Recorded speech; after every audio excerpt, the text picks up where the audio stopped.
जय हिंद दोस्तों, आपका फिर से बहुत बहुत स्वागत है अपने YouTube चैनल सिलेक्शन फार्मूला में।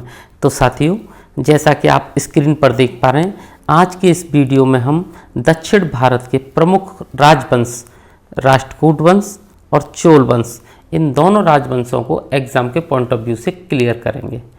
साथ ही साथ साथियों, इसी वीडियो में हम त्रिपक्षीय संघर्ष को भी समझने का प्रयास करेंगे और ये वीडियो हमारा एंशियंट हिस्ट्री यानी कि प्राचीन भारत का अंतिम वीडियो होगा। इसके बाद हिस्ट्री की एक नई सीरीज आपके लिए शुरू कर दी जाएगी, जिसमें आप मध्यकालीन भारत मिडवेवल हिस्ट्री को एग्जाम के पॉइंट ऑफ व्यू से क्लियर किया जाएगा आपके लिए।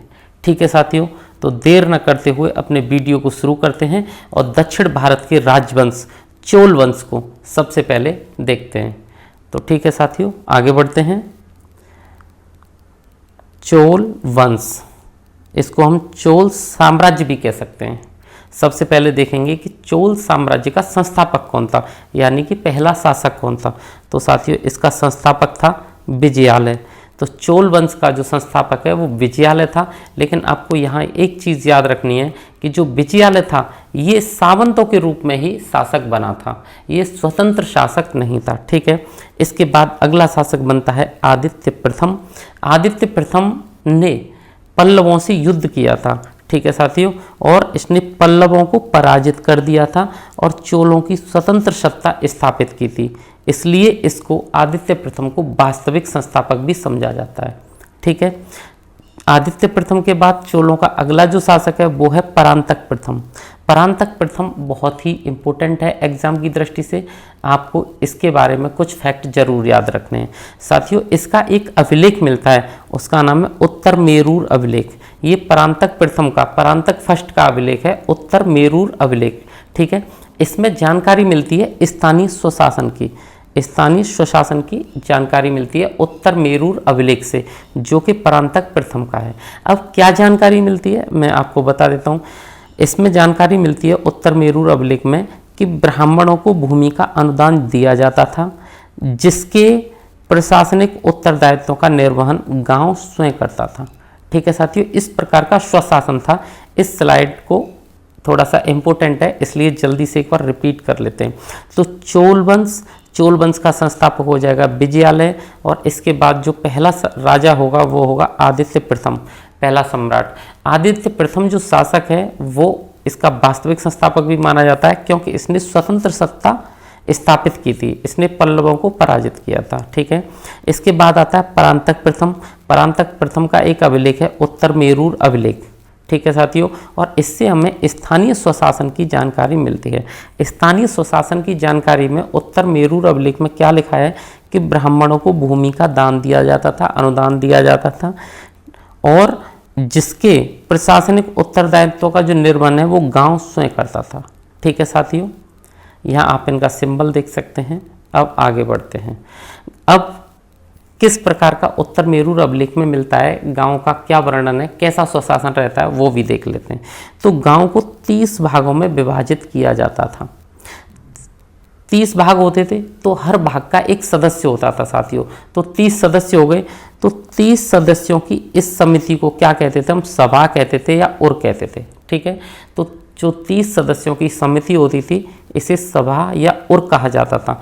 लेकिन साथियों, इसका सदस्य बनने के लिए, गांव का जो स्वशासन होता था उसका सदस्य बनने के लिए कुछ योग्यताएं जरूरी थीं, और ये योग्यताएं बहुत इंपॉर्टेंट थी। इनके बिना कोई भी व्यक्ति गांव का वार्ड मेंबर या सदस्य नहीं बन सकता था। क्या योग्यताएं थी कि व्यक्ति का स्वयं का मकान होना चाहिए, जिसलिए कि वो किसी पर आश्रित ना हो। ठीक है, और उसके हिस्से में कम से कम 1.5 एकड़ जमीन होनी चाहिए, ताकि इस जमीन से जो भी उपज आए उससे उसका परिवार पाला जा सके। ठीक है साथियों, उसे वेदों का ज्ञान होना चाहिए, यानी कि जो व्यक्ति है वो अज्ञानी नहीं होना चाहिए बिल्कुल, और आपराधिक प्रवृत्ति का न होना, व्यक्ति किसी भी आपराधिक प्रवृत्ति का नहीं होना चाहिए। इसमें साथियों व्यक्ति को देखा जाता था, उसके मित्रों को, वह यहाँ तक कि उसके रिश्तेदारों को भी देखा जाता था कि कोई भी इनमें से आपराधिक प्रवृत्ति का नहीं होना चाहिए। क्योंकि अगर किसी व्यक्ति का कोई मित्र या रिश्तेदार भी आपराधिक प्रवृत्ति का होता है तो वो व्यक्ति जो कि मेंबर है और जो गांव का संचालन करेगा गांव के स्वशासन में जिसकी अहम भागीदारी होगी वो किसी अपने मित्र या रिश्तेदार का हित ना कर दे, उसके पक्ष में ना चला जाए। इसलिए इसके रिश्तेदारों और मित्रों की भी चेकिंग होती थी कि कोई आपराधिक प्रवृत्ति का तो नहीं है। एक सदस्य केवल एक ही बार चयनित होता था और लॉटरी का चयन बच्चे करते थे। इसका मतलब है कि जैसे एक वार्ड से 2 या 3 उम्मीदवार होते हैं तो 2 या 3 उम्मीदवारों के नाम की पर्ची बना के एक मटके के अंदर डाली जाती थी और लॉटरी जैसी लगती थी और उसे किसी छोटे बच्चे के द्वारा करवाया जाता था, क्योंकि छोटे बच्चे मतलब किसी भी चीज़ में या किसी का फेवर नहीं करते थे, बिल्कुल निष्पक्ष चुनाव हो जाता था। तो छोटा बच्चा जिस पर्ची को निकाल देता था वही व्यक्ति उस वार्ड का सदस्य समझा जाता था। ठीक है साथियों, जल्दी से एक बार रिपीट कर लेते हैं। तो गांव को 30 भागों में बांट दिया जाता था। 30 सदस्यों की जो समिति होती थी इसको हम सभा या उर कहते थे। इसका सदस्य बनने के लिए कुछ योग्यताएं होती थी। क्या योग्यताएं? स्वयं का मकान होना चाहिए, कम से कम 1.5 एकड़ जमीन होनी चाहिए, वेदों का ज्ञान होना चाहिए, आपराधिक प्रवृत्ति का नहीं होना चाहिए और एक सदस्य केवल एक ही बार चयनित होता था। और लॉटरी कैसे निकलती? तो इसका चयन कौन करता था? बच्चे करते थे। ठीक है साथियों, अब आगे बढ़ते हैं और अगले शासक को देखते हैं। हमारा चौथा शासक है परांतक द्वितीय। परांतक द्वितीय के बारे में आपको ज़्यादा नहीं, इम्पोर्टेंट फैक्ट ही याद करेंगे साथियों। हम दक्षिण भारत के जितने भी राजवंश हैं हम इसकी बस इतनी तैयारी करेंगे कि हमारा कोई भी इम्पोर्टेंट फैक्ट छूट ना जाए और एग्जाम में हमसे क्वेश्चन ना छूटे। ठीक है, तो परांतक द्वितीय के बारे में आपको ये याद रखना है कि ये बहुत ही सुंदर था, इसलिए इसे सुंदर चोल के नाम से भी जानते हैं। ठीक है साथियों, इसे सुंदर चोल के रूप में भी देखा जाता है या सुंदर चोल के नाम से जानते हैं। अब है अगला शासक उत्तम चोल। उत्तम चोल को आपको एक फैक्ट याद रखना है इसके बारे में कि इसने सोने के सिक्के चलाए, सोने के सिक्के जारी किए थे। क्वेश्चन आता है कि चोलों में किस शासक ने सर्वप्रथम सोने के सिक्के चलाए? तो वो है उत्तम चोल। ठीक है, अब साथियों जो अगला शासक है ये बहुत इंपॉर्टेंट है, इसको आपको बहुत अच्छे से याद करना है। अगला शासक है हमारा अरिमोली वर्मन। अरिमोली वर्मन बहुत ही बहादुर योद्धा शासक था और ये बहुत ही महत्वाकांक्षी शासक था। इसने साथियों राजा बनते ही रक्त एवं लौह की नीति को अपनाया। रक्त एवं लौह की नीति का मतलब है इसने सीधी हर चीज़ का डिसीजन अपनी तलवार से किया। ठीक है, जो इसके खिलाफ होता था, जो इसे पसंद नहीं करता था, ये सीधा उस पर तलवार चलाता था और उसे मार देता था। तो इसने रक्त एवं लौह की नीति को अपनाया। इसे एक उपाधि धारण की इसने राज की उपाधि धारण की और ये इतना प्रतापी था कि इसने श्रीलंका में जाके महेंद्र पंचम को पराजित कर दिया। महेंद्र पंचम वह शासक थे इसके समकालीन श्रीलंका में, तो इसने महेंद्र पंचम को पराजित कर दिया और लगभग पूरे उत्तरी जो श्रीलंका है उत्तरी भाग पर उस पर अधिकार कर लिया। और साथ ही जो उनकी राजधानी थी उस समय श्रीलंका की अनुराधापुरम या अनुराधापुर, इसको तहस नहस कर दिया। ठीक है साथियों, और उत्तरी श्रीलंका पर इसने अधिकार कर लिया। इसने तंजौर में, याद रखना तंजौर में ये क्वेश्चन आता है, एक मंदिर का निर्माण कराया, बृहदेश्वर मंदिर। बृहदेश्वर मंदिर कहाँ स्थित है ऐसे क्वेश्चन आता है तो तंजौर में। इसका निर्माण किसने कराया? तो चोल शासकों ने। कौन से चोल शासक ने? तो अरिमोली वर्मन ने। ठीक है, और इसने राजेश्वर मंदिर भी कहा जाता है क्योंकि इसने राज की उपाधि धारण की थी ना, तो राजेश्वर मंदिर भी बृहदेश्वर मंदिर को कहा जाता है। ये मंदिर बहुत ज़्यादा प्रसिद्ध है अपने विमान के लिए। विमान क्या होता है? मंदिर का सबसे शीर्ष, सबसे ऊपर वाला हिस्सा जो बहुत बड़ा है, जो बहुत भारी था। मैं अभी अगली स्लाइड में आपको मंदिर दिखाऊंगा तब इसे समझा दूंगा। ठीक है साथियों, ये हमारी स्लाइड बहुत इंपॉर्टेंट है, इसे दोबारा से रिपीट कर लेते हैं। तो परांतक द्वितीय ये हमारा जो चौथा शासक है, इसे सुंदर चोल के रूप में जाना जाता है। उत्तम चोल ये सोने के सिक्के चलाने के लिए फेमस है।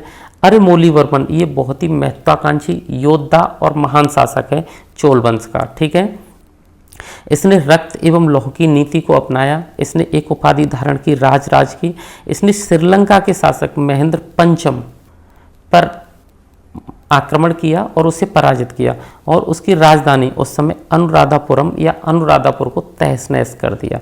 इसने उत्तरी श्रीलंका पर, दक्षिण श्रीलंका का कुछ भाग रह गया था, बाकी उत्तरी श्रीलंका पर अधिकार भी कर लिया था। ठीक है, इसने तंजौर में एक बहुत मंदिर बनवाया, बृहदेश्वर का मंदिर, जो साउथ का सबसे ऊंचा मंदिर भी है साथियों। और इस मंदिर का एक नाम और है राजेश्वर मंदिर। और ये मंदिर सबसे ज़्यादा अपने विमान के लिए प्रसिद्ध है। ठीक है, अब हम इस मंदिर को देख लेते हैं कैसा है मंदिर। ये आप यहाँ देख रहे हैं बृहदेश्वर का मंदिर या राजराजेश्वर का मंदिर। कहाँ पे है ये? तंजौर में। ठीक है साथियों, ये ऊपरी हिस्से में इसका विमान है, इसके लिए फेमस है। और साथियों ये विमान एक ही पत्थर का बना हुआ है और बहुत भारी है, बहुत भारी, ज़्यादा ही, जितना आप समझ नहीं सकते हैं उतना भारी है। तो यहाँ पे ये बिना मशीनों के ऐसे कैसे पहुँचाया गया मैं आपको बता देता हूँ। तो साथियों उस समय इन्होंने यहाँ पे एक रैंप बनाई, और ये रैंप एक बार में नहीं बनाई। पहले इन्होंने एक रैंप बनाई, उससे नहीं पहुंचाया जा सका, फिर दोबारा से रैंप बनाई, उससे भी नहीं पहुंचा। जब तीसरी बार में ये जो रैंप बनाई इन्होंने, लगभग 7 किलोमीटर लंबी रैंप बनाई। इतना कम ढलान दिया, 7 किलोमीटर से चढ़ाते चढ़ाते लाए, तब जाके ये मंदिर के ऊपर इसका विमान स्थापित कर पाए। और इधर दूसरी साइड में हाथियों के उतरने के लिए लगभग 4.5 किलोमीटर लंबी रैंप बनाई, तब जाके इधर से हाथी जो आगे से खींच रहे थे, पीछे से सैनिक या इनके जो राजदार थे, जो लोग थे काम करने वाले, वो धक्का देते थे। मशीनों का और ब्रेक लगाने के लिए लकड़ी के गट्टों का भी प्रयोग किया गया था। बड़ी मुश्किल से जाके इस विमान को मंदिर के ऊपर स्थापित किया गया था। ठीक है साथियों, तो लगभग इस विमान को स्थापित करने के लिए 11 साढ़े 11 किलोमीटर का एक रैंप बनाई गई थी। आप इस चीज़ को याद रखना। ठीक है साथियों, ये आप चोल शासक राजराज को देख सकते हैं इधर। ये था बृहदेश्वर का मंदिर, जो कि साउथ का सबसे ऊंचा मंदिर भी है। ठीक है साथियों, अब आगे बढ़ते हैं और अब देख लेते हैं अगला शासक राजराज के बाद कौन है। तो राजेंद्र प्रथम है। ये साथियों चोल वंश का सबसे प्रतापी, सबसे महान, सबसे महत्वाकांक्षी शासक। ठीक है, और ये कौन था? राजराज का, यानी कि इसका पुत्र ही था राजेंद्र प्रथम, और इसने शासन किया है 1014 से 1044 ईस्वी तक। यह इस वंश का सबसे महान शासक था। इसने अपने पिता की जो लौह की नीति थी ना, रक्त एवं लौह की नीति, उसको जारी रखा, और इसने भी श्रीलंका पर आक्रमण किया साथियों। इसने महेंद्र पंचम की हत्या ही कर दी। आक्रमण किया उसने, तो उसे हराया था, पराजित किया था, लेकिन राजेंद्र प्रथम ने महेंद्र पंचम की हत्या ही कर दी, और इसने कहा आधा दूरा श्रीलंका नहीं, मुझे पूरा श्रीलंका चाहिए, और संपूर्ण श्रीलंका पर अपना अधिकार कर लिया। ठीक है, इसने साथियों साथ ही साथ अंडमान और निकोबार जो द्वीप समूह है हमारे, इस समय जो यूनियन टेरिटरी हैं, वहाँ भी अधिकार कर लिया, उनको भी जीत लिया। और इसके साथ ही फिर इसने जावा, सुमात्रा यानी कि इंडोनेशिया पर भी अधिकार कर लिया था अपना, और इंडोनेशिया के सुदीपन द्वीप यानी कि सिंगापुर, इंडोनेशिया के साथ साथ इसने सिंगापुर के क्षेत्रों को भी जीत लिया था। माना जाता है साथियों इसने दक्षिण से चलते उत्तर की तरफ जब ये गया है बंगाल तक, तो वहाँ गंगा नदी तक ये सभी राज्यों को जीतता चला गया। ठीक है, जल्दी से इस स्लाइड को रिपीट कर लेते हैं। तो राजेंद्र प्रथम ये 1014 से 1044 ईस्वी तक राज करता है, और ये चोल वंश का सबसे प्रतापी, सबसे महान, सबसे महत्वाकांक्षी शासक होता है। ये अपने पिता के रक्त एवं लौह की नीति को जारी रखता है। ये श्रीलंका के राजा महेंद्र पंचम की हत्या कर देता है और संपूर्ण श्रीलंका पर अपना अधिकार कर लेता है। ये अंडमान निकोबार पर भी अपना अधिकार कर लेता है, जावा, सुमात्रा यानी कि इंडोनेशिया पर भी अपना अधिकार कर लेता है, साथ में सुदीपन द्वीप यानी कि सिंगापुर पर भी अपना अधिकार कर लेता है। माना जाता है कि इसने दक्षिण से लेकर उत्तर तक जब ये जीतता चला गया, तो वो ये गंगा नदी तक पहुंच गया, और गंगा नदी तक के सभी राज्यों को इसने जीत लिया। ये आप राजेंद्र चोल को देख सकते हैं साथियों। ठीक है, राजेंद्र प्रथम। अब आगे बढ़ते हैं, इसकी उपाधियों की बात कर लेते हैं। राजेंद्र प्रथम ने पाल वंश के शासक, जो बंगाल में उस समय पाल वंश के शासक महीपाल को भी पराजित कर दिया। और जब महीपाल को पराजित किया, जब ये गंगा तक पहुंच गया, वहां जाके इसे जानकारी मिली, भाई ये क्या है इतनी चौड़ी नदी, तो इसे पता चला कि ये गंगा है। तब इसे पता चला कि ये गंगा है, तो इसने कहा भाई इसका नाम तो बहुत सुना है, ये तो बहुत फेमस है। फिर ये उसमें स्नान करता है बड़ी पवित्रता के साथ, और वहाँ से बहुत सारा पानी भी भर के लाता है अपने साथ गंगा से, अपने दक्षिण में। ठीक है, तो जब ये गंगा तक सभी राज्यों को जीत जाता है, तो एक उपाधि धारण करता है गंगई कौंड। कौंड का मतलब तो आप जानते ही हो, विजेता होता है। तो ये एक जो उपाधि धारण करता है वो करता है गंगई कौंड, यानी गंगा तक के सभी भाग का विजेता। ठीक है साथियों, फिर ये वहाँ से दक्षिण में आता है और एक नगर की स्थापना करता है, एक शहर बसाता है, और उस शहर का नाम रखता है गंगई कौंड, गंगा तक का विजेता। और चोल राजा था इसलिए चोलपुरम, गंगई कौंड चोलपुरम नाम का एक शहर बसाता है, और उसी शहर को बाद में अपनी राजधानी भी बनाता है। उस शहर में ये एक मंदिर भी बनवाता है जिसका नाम रखता है गंगई कौंड चोलेश्वर मंदिर। और एक तालाब का निर्माण भी करता है और उसका नाम रखता है गंगई चोलम। इस तालाब का निर्माण कराया। ये कहानी थी राजेंद्र प्रथम की। इसकी महानता जितनी बताई जाए साथियों वो कम है। हिस्ट्री में ये जितना महान था, जितना प्रतापी था, उसको कम करके ही दर्शाया गया है। बहुत ज़्यादा इसके बारे में जानकारी नहीं मिलती है, नहीं तो ये बहुत ज़्यादा ही मानता। ठीक है, तो साथियों इसके बाद एक राजा बनता है। आप ये समझ सकते हैं कि 7वें नंबर एक राजा बनता है, उसका नाम है राजा धीराज। ठीक है, यहाँ उसका मेंशन नहीं है इस स्लाइड में, लेकिन मैं आपको बता देता हूँ। तो जो राजा धीराज होता है, तो साथियों इसका युद्ध चल रहा होता है चालुक्य वंश के एक राजा से, सोमेश्वर से। ठीक है, सोमेश्वर से उसका जब युद्ध चल रहा होता है, तो युद्ध के समय ये जो राजा धीराज है ये हाथी के ऊपर सवार होता है और युद्ध बहुत अच्छे से चल रहा होता है। इस युद्ध को बोलते हैं हम कोप्पम का युद्ध। तो कोप्पम के युद्ध में राजा धीराज हाथी के ऊपर ही बैठा बैठा मारा जाता है। उसके चोट लग जाती है, घायल हो जाता है। उसे ऐसा लगता है जैसे मैं हाथी से गिरने वाला हूँ, तो वो अपना तलवार भाला पकड़ के सीधा जल्दी से बैठ जाता है और हाथी इधर उधर युद्ध करता रहता है। हालांकि उसके महावत तक को ये नहीं पता होता कि राजा धीराज मारे जा चुके हैं, लेकिन बहुत देर बाद किसी सेनापति को पता लगता है कि राजा धीराज मारे जा चुके हैं और सोमेश्वर से हमारा युद्ध चल रहा है।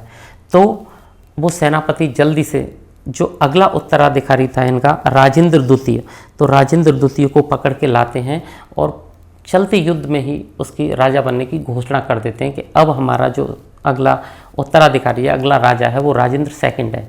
ठीक है साथियों, तो आप इस युद्ध को ऐसा समझ लो, कोप्पम के युद्ध को, कि इसमें राजा धीराज मारा जाता है फिर भी युद्ध जीत जाता है और सोमेश्वर जिंदा भी रहता है लेकिन फिर भी युद्ध हार जाता है।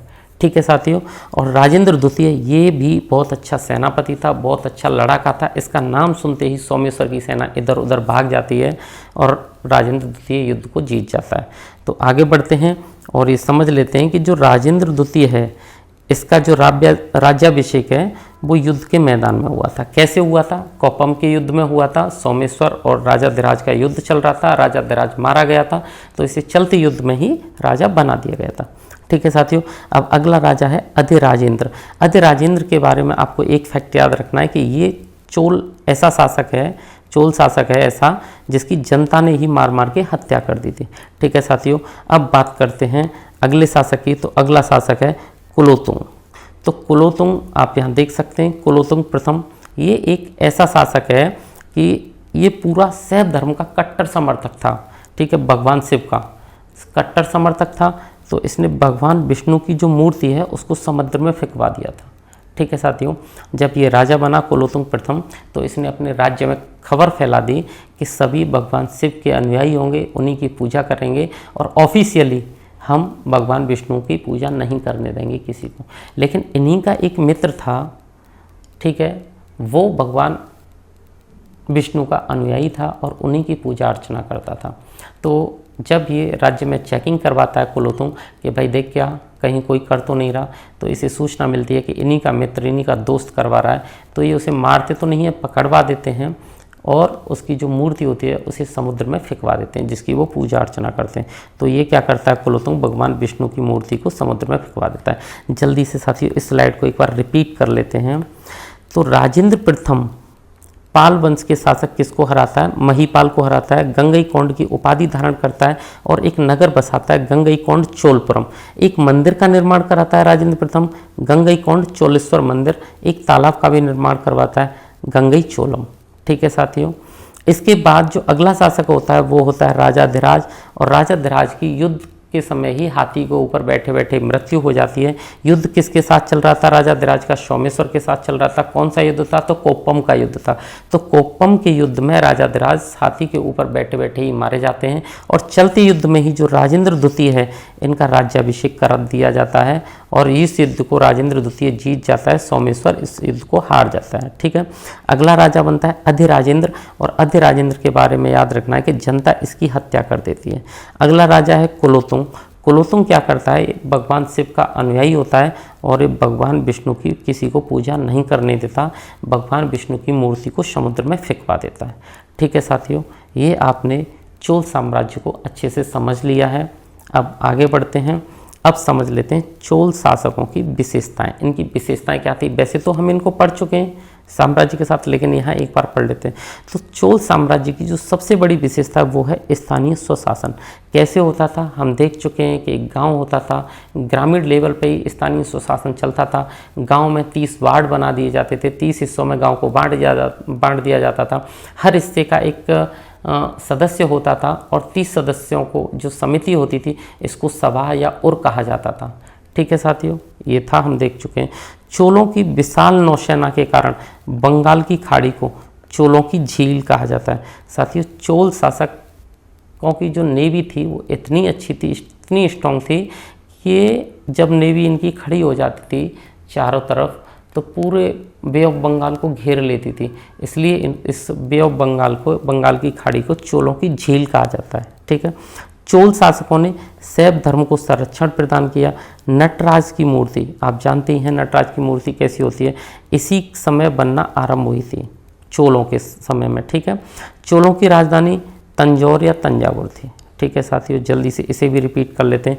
तो चोलों की विशेषताएं, स्थानीय स्वशासन, चोलों के पास विशाल नौसेना थी, और बंगाल की खाड़ी को क्या कहा जाता है, चोलों की झील कहा जाता है। चोल किस धर्म का संरक्षण करते थे, तो शैव धर्म का संरक्षण करते थे।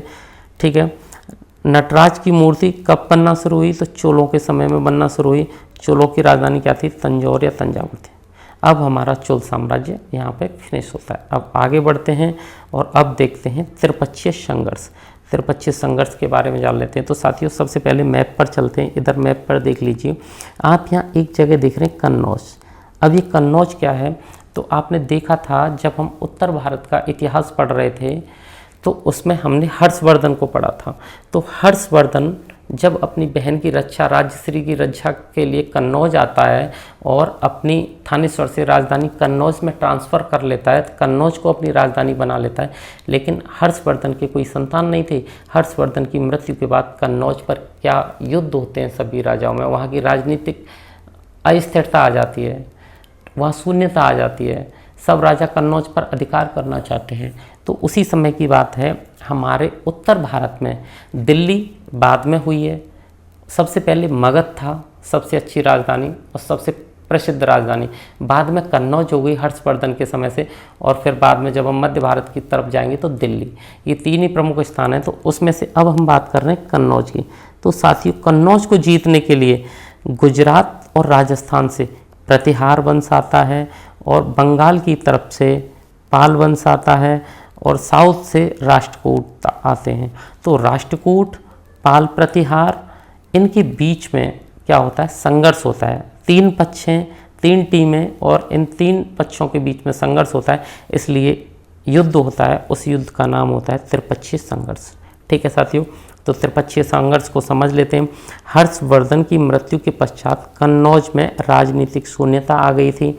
कन्नौज में हर्षवर्धन के बाद किसका शासन था, तो आयुध वंश के राजाओं का शासन था। दो भाई थे, चक्रायुध और इंद्रायुध, और ये क्या करते थे, सत्ता पाने के लिए आपस में ही लड़ रहे थे। ठीक है। और ये बाहर से, इधर पालों से और इधर प्रतिहारों से क्या कर रहे थे, सहायता मांग रहे थे। तो पाल प्रतिहारों ने देखा कि यहाँ पे बहुत ही राजनीतिक शून्यता है, कोई किसी की सुन नहीं रहा है, कोई मान नहीं रहा है, यहाँ तो बहुत कमजोरी है और ये बहुत ही अच्छा राज्य है, यहाँ हमें आक्रमण करके जीत लेना चाहिए। तो ऐसे ही करके त्रिपक्षीय संघर्ष शुरू हो गया। बाद में राष्ट्रकूटों ने भी उसमें हिस्सा लिया। ठीक है। तो इन दोनों भाइयों में भी संघर्ष चल रहा था, किनमें, चक्रायुध और इंद्रायुध में। गुर्जर, प्रतिहार वंश, पाल वंश तथा राष्ट्रकूट वंश कन्नौज पर अधिकार करने का प्रयास किया। यही त्रिपक्षीय संघर्ष था। जल्दी से रिपीट करते हैं। हर्षवर्धन की मृत्यु के पश्चात कन्नौज में राजनीतिक शून्यता आ गई थी। कन्नौज में उस समय आयुध वंश के चक्रायुध और इंद्रायुध का शासन था, लेकिन दोनों भाइयों में भी क्या था, सत्ता के लिए संघर्ष चल रहा था। गुर्जर, प्रतिहार वंश, पाल वंश और राष्ट्रकूट, इन्होंने कन्नौज पर अधिकार करने के लिए प्रयास किया। ठीक है साथियों, और इनके बीच में लड़ाइयाँ हुई जिनको त्रिपक्षीय संघर्ष के नाम से जानते हैं। अब आगे बढ़ते हैं। अब देखते हैं कि गुर्जर प्रतिहार वंश क्या था इनका। ये तो आपने देख ही लिया कि ये वंश किधर स्थित थे, तो ये उस समय राजस्थान और गुजरात की तरफ शिफ्टेड थे। ठीक है। तो संस्थापक कौन था गुर्जर प्रतिहार वंश का, तो हरिश्चंद्र। हरिश्चंद्र नाम का जो व्यक्ति था वो इस वंश का संस्थापक था। और जो गुर्जर प्रतिहार हैं ये आपको जो भगवान राम जी है ना, उनके छोटे भाई लक्ष्मण जी के वंशज मानते हैं। ठीक है, तो गुर्जर प्रतिहार वंश स्वयं को लक्ष्मण के वंशज मानते हैं। इनकी जो प्रारंभिक राजधानी थी वो थी मंडौर। ठीक है साथियों, बाद में इन्होंने अपनी राजधानी को चेंज कर दिया और भीनमाल को अपनी राजधानी बनाया। प्रतिहार का अर्थ क्या होता है? द्वारपाल। ठीक है साथियों, प्रतिहार का अर्थ होता है द्वार। तो साथियों ये तो पता चल गया आपको कि गुर्जर प्रतिहार वंश का संस्थापक कौन था, तो हरिश्चंद्र था। लेकिन इसका जो वास्तविक संस्थापक माना जाता है वो माना जाता है नागभट्ट प्रथम को। तो नागभट्ट प्रथम इस वंश का वास्तविक संस्थापक था। अब एक अभिलेख है ग्वालियर अभिलेख, उससे हमें कुछ जानकारी मिलती है। क्या जानकारी मिलती है? नागभट्ट ने कासिम के जो उत्तराधिकारी था ना जुनैद, उसको पराजित किया था। यानी कि ग्वालियर अभिलेख से हमें पता चलता है कि नागभट्ट ने जुनैद को पराजित किया था। जल्दी से इस स्लाइड को रिपीट कर लेते हैं। तो गुर्जर प्रतिहार वंश का संस्थापक हरिश्चंद्र। गुर्जर प्रतिहार जो वंश है वो खुद को लक्ष्मण के वंशज मानते हैं।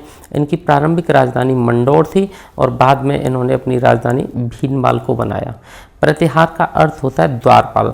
इनका जो वास्तविक संस्थापक था गुर्जर प्रतिहार वंश का वो था नागभट्ट प्रथम। ठीक है साथियों, और जो ग्वालियर अभिलेख है उससे हमें पता चलता है कि नागभट्ट ने जुनैद को पराजित किया था। ठीक है साथियों, अब आगे बढ़ते हैं और अब देखते हैं इसका जो अगला शासक कौन है। तो अगला शासक है वत्सराज। और वत्सराज ही वो शासक है जिसके समय कन्नौज का त्रिपक्षीय संघर्ष शुरू हुआ था। ठीक है साथियों, इसके समय कन्नौज के लिए त्रिपक्षीय संघर्ष आरंभ हुआ था, यानी कि वत्सराज ने उस संघर्ष में हिस्सा लिया था। अगला शासक है इनका मिहिरभोज। मिहिरभोज एक विद्वान शासक था। इसने कुछ उपाधियां धारण की, आदिवराह और प्रभास, ये दो प्रमुख उपाधियां इसने धारण की मिहिरभोज ने। एक साथियों अरब यात्री था सुलेमान। सुलेमान ने जब भारत की यात्रा की तो मिहिरभोज को उसने क्या बताया? स्वाभाविक शत्रु बताया अरबों का। ठीक है, कि मिहिरभोज अरबों का स्वाभाविक शत्रु है। साथियों जो अरब यात्री है सुलेमान, वो एक चीज़ और बताता है कि जो देवपाल है वो उत्तर भारत का सबसे शक्तिशाली शासक है। ठीक है, इस स्लाइड को जल्दी से रिपीट कर लेते हैं। तो वत्सराज इसी के समय कन्नौज का त्रिपक्षीय संघर्ष शुरू हुआ था। मिहिरभोज ये एक विद्वान शासक है और ये दो उपाधियां धारण करता है, आदिवराह और प्रभास की।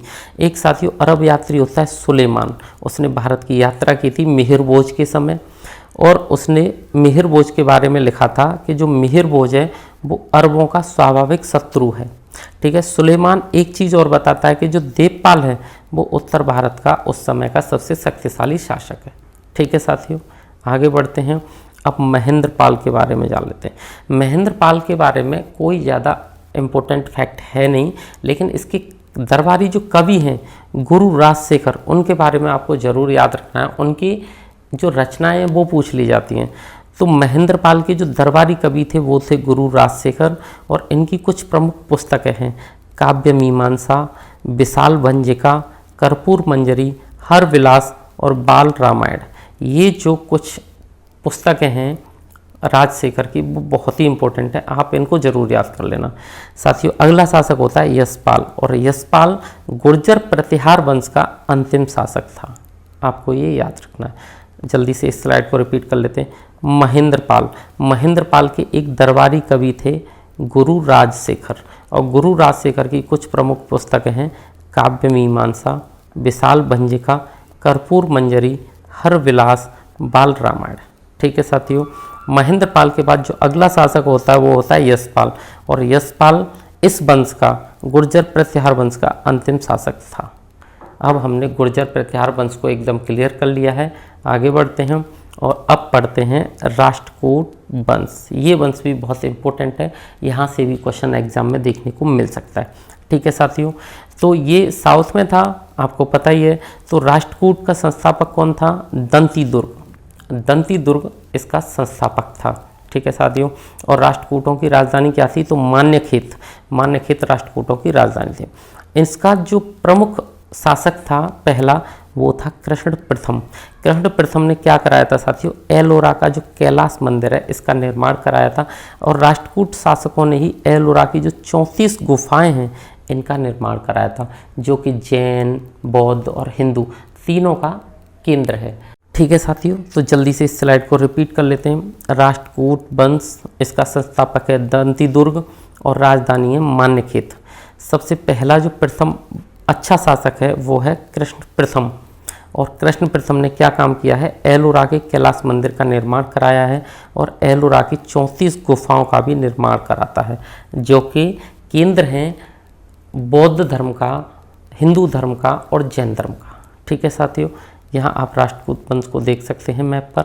आगे बढ़ते हैं और अब देखते हैं इन गुफाओं का संबंध हिंदू धर्म, जैन धर्म और बौद्ध धर्म से है। ये तीनों धर्म का केंद्र है। ठीक है, एलोरा का कैलाश मंदिर एकास्मक है। एकास्मक का मतलब है साथियों बहुत विशाल मंदिर है ये, और ये पूरा एक ही पत्थर का बना हुआ है, पूरा का पूरा पहाड़ काट के, पत्थर काट के, एक ही पत्थर है वो पूरा, और एक ही पत्थर का बहुत प्यारा मंदिर है। उस समय के हिसाब से देखा जाए तो कैलाश मंदिर एक ही पत्थर का बना हुआ है। अगला जो शासक होता है इसका कृष्ण प्रथम के बाद, वो होता है ध्रुव, और ध्रुव वो शासक है साथियों जो त्रिपक्षीय संघर्ष में हिस्सा लेता है। ठीक है, इसकी उपाधि की बात करें तो धारावर्ष, धारावर्ष का अर्थ होता है बाहरी वर्षा। ठीक है, तो ध्रुव की उपाधि है धारावर्ष। ध्रुव पहला शासक था जिसने कन्नौज के त्रिपक्षीय संघर्ष में भाग लिया, तथा प्रतिहार वंश के शासक वत्सराज, जो भी हम पढ़ चुके हैं कि वत्सराज पहला शासक था इनका, प्रतिहारों का, जिसने कन्नौज के त्रिपक्षीय संघर्ष में हिस्सा लिया था। और पाल शासक धर्मपाल को पराजित किया। ये पाल शासक था, अभी हम आगे पढ़ेंगे, इसने भी त्रिपक्षीय संघर्ष में हिस्सा लिया था। तो ध्रुव ने इन दोनों को पराजित किया था। ठीक है साथियों, अब अगला शासक है ध्रुव के बाद अमोघ वर्ष। अमोघ वर्ष जैन धर्म का अनुयायी था और माता लक्ष्मी का भी भक्त था। यह एक विद्वान शासक था। इसने कुछ पुस्तकें लिखी हैं। इसकी पुस्तकें कौन सी हैं, कविराज मार्ग और रत्न मालिका। ठीक है साथियों, ये इसकी पुस्तकें हैं। इस स्लाइड को हम जल्दी से रिपीट कर लेते हैं।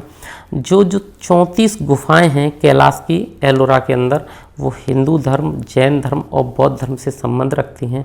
एलोरा का जो कैलाश मंदिर है वो एकास्मक है, मतलब एक ही पत्थर का बना हुआ है। और अगला शासक है हमारा ध्रुव। ध्रुव की उपाधि है धारावर्ष, और ध्रुव एक पहला ऐसा शासक है राष्ट्रकूटों का जिसने त्रिपक्षीय संघर्ष में भाग लिया, और उसने वत्सराज और धर्मपाल को पराजित किया। अगला शासक है साथियों अमोघ वर्ष। अमोघ वर्ष क्या होता है, जैन धर्म का अनुयायी होता है और माता लक्ष्मी का भी भक्त होता है। और अमोघ वर्ष विद्वान शासक है, उसने कुछ पुस्तक भी लिखी हैं। अमोघ वर्ष की पुस्तकें पूछ ली जाती हैं एग्जाम में, तो अमोघ वर्ष की पुस्तकें कविराज मार्ग और रत्न मालिका। ठीक है साथियों, अब आगे बढ़ते हैं और अगला शासक है इसका कृष्ण तृतीय। कृष्ण तृतीय राष्ट्रकूट वंश के सबसे प्रतापी राजाओं में से एक है, और इसने तक्कोलम के युद्ध में चोल शासक परांतक प्रथम को पराजित किया था। आपको ये बात याद रखनी है कि जो कृष्ण तृतीय है वो राष्ट्रकूट वंश के सबसे प्रतापी राजाओं में से एक है, और इसने तक्कोलम का युद्ध लड़ा था जिसमें परांतक प्रथम को इसने हराया था, जो कि एक चोल शासक था। ठीक है, अब अगला वंश है हमारा पाल वंश। छोटा सा वंश है लेकिन हम इसको भी पढ़ेंगे। पाल वंश का जो पहला शासक है वो गोपाल है, और इसका चुनाव किया गया था। ठीक है, पाल वंश अंतिम वंश था, कैसा, जिसने बौद्ध धर्म को संरक्षण प्रदान किया। इसके बाद किसी ने बौद्ध धर्म को संरक्षण प्रदान नहीं किया, और गोपाल ने ओदंतपुरी बिहार का निर्माण कराया। ये बहुत इंपॉर्टेंट क्वेश्चन है, यहाँ से आता है ओदंतपुरी बिहार का निर्माण किस वंश के शासकों ने कराया, तो पाल वंश के शासकों ने, और किसने, गोपाल ने। ठीक है साथियों, ये बहुत इंपॉर्टेंट स्लाइड है, इसे जल्दी से एक बार रिपीट कर लेते हैं। कृष्ण तृतीय ये राष्ट्रकूट वंश का सबसे प्रतापी राजा था। ठीक है, तक्कोलम के युद्ध में इसने परांतक प्रथम को हराया था। परांतक प्रथम एक चोल शासक था, हम शुरू में चोल शासकों में पढ़ चुके हैं उसे। ठीक है, अगला वंश है हमारा पाल वंश। पाल वंश का जो पहला राजा है वो है गोपाल, और इसका चुनाव किया गया था, इतना आपको ध्यान रखना है। पाल वंश अंतिम वंश था जिसने बौद्ध धर्म का संरक्षण प्रदान किया था, और ओदंतपुरी बिहार का निर्माण किसने करवाया, तो गोपाल ने करवाया था। ठीक है साथियों, अब आगे बढ़ते हैं। अगला शासक है पाल वंश का धर्मपाल। धर्मपाल इस वंश का सबसे महान शासक था, और इसने विक्रमशिला विश्वविद्यालय का निर्माण कराया, नालंदा विश्वविद्यालय में भी सुधार करवाया, और गुजराती कवि सोट्टल या सोद्रल कह सकते हैं, इसको क्या कहा है, उत्तरापत स्वामी का है, सोद्रल ने। ठीक है साथियों, तो धर्मपाल के बारे में आप इतना जान लीजिए एक बार। कि ये बहुत ही प्रतापी शासक था। विक्रमशिला और नालंदा विश्वविद्यालय पर काम कराया था। विक्रमशिला विद्यालय का निर्माण कराया था, नालंदा विश्वविद्यालय में इसने सुधार कराया था और इसे उत्तरापद स्वामी भी कहा गया है। अगला शासक है साथियों देवपाल। धर्मपाल के बाद देवपाल गद्दी पर बैठा और अपने पिता के अनुसार उसने भी विस्तारवादी नीति का अनुसरण किया। इसने मुंगेर को अपनी राजधानी बनाया। इस स्लाइड को रिपीट कर लेते हैं। धर्मपाल पाल वंश का सबसे महान शासक था। इसने विक्रमशिला विश्वविद्यालय का निर्माण कराया, नालंदा विश्वविद्यालय में सुधार करवाया। गुजराती कवि सोद्रल या सोटल भी कह देते हैं, इसने इसको क्या कहा है, उत्तरापद स्वामी कहा है। देवपाल धर्मपाल के बाद गद्दी पर बैठा और अपने पिता की विस्तारवादी नीति को ही इसने अपनाया, ठीक है, और इसने अपनी राजधानी मुंगेर को बनाया। आगे बढ़ते हैं साथियों और अब देखते हैं देवपाल के बाद आता है महीपाल। महीपाल को पाल वंश का दूसरा संस्थापक भी माना जाता है, क्योंकि यहाँ तक आते आते पाल वंश थोड़ा बिखर गया था, फिर इसने इसको एकीकरण किया और बहुत अच्छे से संभाला। तो महीपाल को पाल वंश का दूसरा संस्थापक माना जाता है। इसके काल में राजेंद्र चोल ने बंगाल पर आक्रमण किया तथा पाल शासक इस महीपाल को इसने हरा दिया था, राजेंद्र चोल ने, और गंगईकोंड की उपाधि भी धारण की थी, ये हम पहले पढ़ चुके हैं। और महीपाल के बाद जो अगला शासक होता है वो होता है रामपाल। पाल वंश का अंतिम शक्तिशाली शासक होता है रामपाल, ठीक है साथियों। हालांकि शासक तो और होते हैं लेकिन वो बिल्कुल शक्तिशाली नहीं होते, ये पाल वंश का अंतिम शक्तिशाली शासक है। इसके शासनकाल में कैवर्तों का विद्रोह हुआ था, जिसका उल्लेख संध्याकर नंदी द्वारा रामचरित पुस्तक में मिलता है। रामपाल के बाद कुमारपाल, गोपाल तृतीय, मदनपाल ने लगभग 30 वर्षों तक शासन किया और इस तरह पाल वंश भी समाप्त हो जाता है। जल्दी से इस स्लाइड को भी रिपीट कर लेते हैं। महीपाल को पाल वंश का दूसरा संस्थापक माना जाता है और राजेंद्र चोल ने महीपाल को हरा दिया था। राजेंद्र चोल ने बंगाल पर आक्रमण किया और पाल शासक महीपाल को पराजित कर दिया था और गंगईकोंड की उपाधि भी धारण की थी, ठीक है। अगला शासक है महीपाल के बाद रामपाल, और रामपाल पाल वंश का अंतिम शक्तिशाली शासक है। इसके समय में क्या हुआ, कैवर्तों का विद्रोह हुआ था, जिसका उल्लेख हमें संध्याकर नंदी द्वारा रचित जो रामचरित पुस्तक है उसमें मिलता है। संध्याकर नंदी ने जो रामचरित पुस्तक बनाई है, लिखी है, उसमें इसका उल्लेख मिलता है। रामपाल के बाद कुमारपाल, गोपाल तृतीय, मदनपाल, कई पाल शासक हुए जिन्होंने लगभग 30 वर्षों तक शासन किया था, ठीक है साथियों। आगे बढ़ते हैं। आपको ये वीडियो अच्छी लगी हो तो चैनल को सब्सक्राइब करें, वीडियो को लाइक और शेयर करें। और हाँ साथियों, अब आज हमारी एंशिएंट हिस्ट्री का जो सीरीज़ है वो ख़त्म हो गया है, ठीक है। आगे से हम अपनी जो सीरीज़ हिस्ट्री की शुरू करेंगे उसमें अब मिडवेवल हिस्ट्री यानी कि मध्यकालीन भारत को एग्ज़ाम के पॉइंट ऑफ व्यू से कवर करेंगे, ठीक है साथियों। वीडियो देखने के लिए धन्यवाद।